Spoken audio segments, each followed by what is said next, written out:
এবার আসেন 7 কলেজ নিয়ে অগ্নিগর্ভ অবস্থা কেন হয়েছে সেটা নিয়ে আলাপ করি। একসময় কলেজগুলোর একাডেমিক এবং প্রশাসনিক কাজগুলো হয়তো কোনো না কোনো বিশ্ববিদ্যালয়ের অধীনে, সার্টিফিকেট দিত বিশ্ববিদ্যালয়গুলো। এটারে বলা হয় অধিভুক্ত কলেজ। আমি যেমন রাজশাহী মেডিকেল কলেজে পড়ছি, ওটা তো কলেজ, কিন্তু আমার সার্টিফিকেট রাজশাহী বিশ্ববিদ্যালয়ের। আমার কলেজের প্রিন্সিপালই ডিন ছিল মেডিকেল অনুষদের। আমাদের রেজাল্ট দিত রাজশাহী বিশ্ববিদ্যালয়।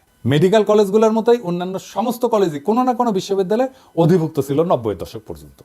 পরে 90-এর দশকে এই কলেজগুলোকে জাতীয় বিশ্ববিদ্যালয়ের অধীনে আনা হয়, কারণ কলেজের সংখ্যা বেড়ে যাচ্ছিল, কলেজগুলোর কাজে আলাদা বাড়তি একাডেমিক আর প্রশাসনিক চাপ সৃষ্টি হইতেছিল বিশ্ববিদ্যালয়গুলোর উপরে। তো এরপর 2 দশক ঢাকা বিশ্ববিদ্যালয় কলেজ পরিচালনা কার্যক্রমের বাইরে থাকার জন্য জানেই না যে কেমনি এটা করতে হয়, কারণ ওই লোকগুলো তো চলে গেছে, রিটায়ার করে গেছে, ওই এক্সপার্টাইজটা সক্ষমতা হারায় ফেলছে। ঢাকা বিশ্ববিদ্যালয় কেন, সব বিশ্ববিদ্যালয় হারায় ফেলছে, কিন্তু হুট কইরা এই 7টা কলেজকে ঢাকা বিশ্ববিদ্যালয়ের অধিভুক্ত করে ফেলছে।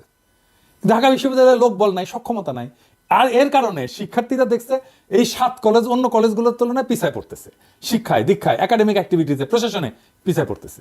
এইসব কারণে ক্ষোভের জন্ম হয়েছে।